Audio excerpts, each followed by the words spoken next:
আজকে আমরা শিখবো ডেটা র্যাঙ্কিং এর মতো একটা very important segment of Microsoft Excel. আমাদের সামনে আমরা দেখতে পাচ্ছি একটা ইউনিভার্সিটি বা কলেজের মার্কশিট, যেখানে বোঝানোর সুবিধার্থে আমি লিস্ট করেছি শুধু 10 জন স্টুডেন্টের ইনফরমেশন। একেবারে ডান দিকের কলামে রয়েছে স্টুডেন্টগুলোর টোটাল মার্ক, যার সাহায্যে আজকে আমরা স্টুডেন্টগুলোর পজিশন বা র্যাঙ্কিং নির্ধারণ করব। এখন একজন টিচার কিন্তু এরকম 10 জন স্টুডেন্টের মার্ক দেখে খুব ইজিলি বুঝে যাবেন কে কততম পজিশনটা অর্জন করেছে। হাউএভার এটা যদি হতো বিসিএস পরীক্ষার রেজাল্টের তালিকা, যেখানে আছে হাজার হাজার স্টুডেন্টদের ডেটা, একটা স্প্রেডশিট সফটওয়্যার ছাড়া স্টুডেন্টগুলোর ভিতর র্যাঙ্ক নির্ধারণ করাটা হতো একটা অবিশ্বাস্যকর কাজ। হেন্স আজকে আমরা দ্য র্যাঙ্ক ফাংশনের সাহায্যে স্টুডেন্টগুলোর টোটাল মার্ক অনুযায়ী ওদের পজিশন নির্ধারণ করার পুরো প্রসেসটা দেখব। প্রথমেই আমি সিলেক্ট করব সেল H4 এবং এখানে একটা ইকুয়ালস টু সাইন দিয়ে টাইপ করব RANK র্যাঙ্ক। এবার কিবোর্ডের ডাউন অ্যারোর সাহায্যে আমরা দুঘর নিচে নেমে এসে ট্যাব বাটন দিয়ে সিলেক্ট করে নেব ফাংশনটা। প্রথম আর্গুমেন্টে লেখা আছে নাম্বার, এর মানে এক্সেল জানতে চাচ্ছে আমরা কি র্যাঙ্ক করতে চাচ্ছি।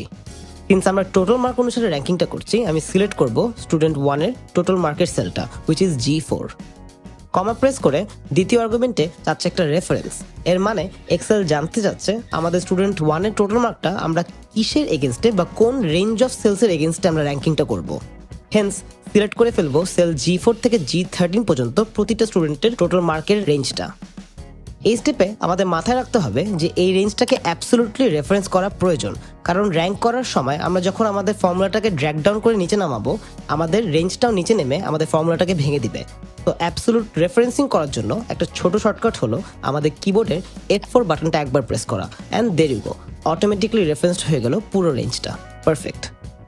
এবার কমা প্রেস করে থার্ড একটা অপশনাল আর্গুমেন্ট আছে, যেখানে বলছে আমরা আমাদের অর্ডারটা কি র্যাঙ্কিংয়ে দেখতে চাচ্ছি। ডিসেন্ডিং অর্ডার হচ্ছে যে র্যাঙ্কিং অর্ডারটা আমরা সবসময় ব্যবহার করে থাকি, যেখানে 1 মানে হচ্ছে ফার্স্ট, 2 মানে হচ্ছে সেকেন্ড, 3 মানে third and so fourth. However ascending অর্ডারটা হচ্ছে ঠিক তার অপোজিট, যেটা আমরা তেমন একটা ব্যবহার করি না।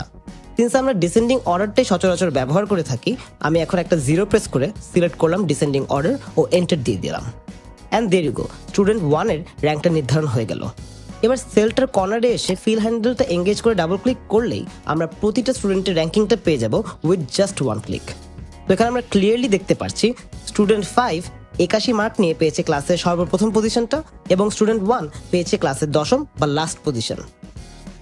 পুরো র্যাঙ্কিং প্রসেসটাকে এবার আরেকটু ভিজুয়ালি ইন্টারঅ্যাক্টিভ করার জন্য আমি সিলেক্ট করছি সব র্যাঙ্কসগুলো। এবার হোম ট্যাবের স্টাইলস গ্রুপ থেকে সিলেক্ট করলাম কন্ডিশনাল ফরম্যাটিং অপশনটা। এই টুলটার এই কালার স্কেল অপশনটায় সেকেন্ড কালার স্কেলটা পিক করলেই আপনারা দেখবেন এখন কত ইজিলি র্যাঙ্কগুলো আমরা ভিজুয়ালাইজ করতে পারবো।